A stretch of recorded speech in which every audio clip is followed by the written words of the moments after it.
एक समय की बात है। एक हिल्स के बीच एक छोटे से शहर में एक युवा आदमी नाम राहुल रहता था। वो एक साधारण व्यक्ति था जिसका असाधारण सपना था, एक मैराथन दौड़ने वाला बनना। राहुल हमेशा संयम और दृढ़ता की कहानियों से प्रभावित हुआ है, जिन्होंने लंबी दूरी तक दौड़ने वाले व्यक्तियों द्वारा दिखाए गए साहस और संघर्ष को। वो उनकी क्षमता की प्रशंसा करता था जो शारीरिक और मानसिक बाधाओं के माध्यम से गुजरने की क्षमता रखते हैं, और वो स्वयं उस महसूस करने की इच्छा रखता था। हालांकि इसमें एक समस्या थी, राहुल एक प्राकृतिक खिलाड़ी नहीं था। उनमें लंबी दूरी दौड़ने के लिए आवश्यक शारीरिक सहनशक्ति और सहनशीलता की कमी थी। लेकिन राहुल को इस समस्या से हिम्मत नहीं हारी। वो मानता था कि आंतरिक शक्ति किसी भी शारीरिक सीमाओं के सामर्थ्य पर विजय पा सकती है। दृढ़ निर्धारण के साथ राहुल ने अपना प्रशिक्षण शुरू किया।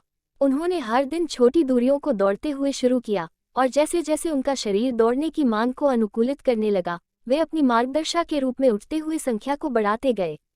राहुल की प्रशिक्षण में उन्हें कई चुनौतियों का सामना करना पड़ा, मांसपेशियों में दर्द, थकान और स्वयं संदेह। लेकिन उन्होंने हार नहीं मानी। जब राहुल का प्रशिक्षण बढ़ा तो उन्हें ये जानने का अनुभव हुआ कि दौड़ना केवल एक शारीरिक गतिविधि ही नहीं है, बल्कि यह मानसिक और भावनात्मक यात्रा भी है। उन्होंने अपने शरीर की सुनने का तरीका सीखा, उसकी सीमाओं को समझने का तरीका सीखा, और उन्होंने अपने लक्ष्यों और आकांक्षाओं पर विचार करने का अवसर पाया। एक दिन राहुल ने नज़दीकी शहर में आगामी मैराथन के बारे में सुना। यह एक प्रतिष्ठित आयोजन था जिसे कठिन पाठशाला और प्रतिस्पर्धी प्रतिभाओं के लिए जाना जाता था। अपने सपने को साकार करने का अवसर मिलने के लिए राहुल ने तत्परता से प्रशिक्षण करना जारी रखा। उन्होंने दूसरे मैराथनर्स के साथ मिलकर अनुभव साझा किए, मार्गदर्शन लिया और प्रेरणा दी। आखिरकार वो दिन आया जब राहुल ने मैराथन में हिस्सा लिया।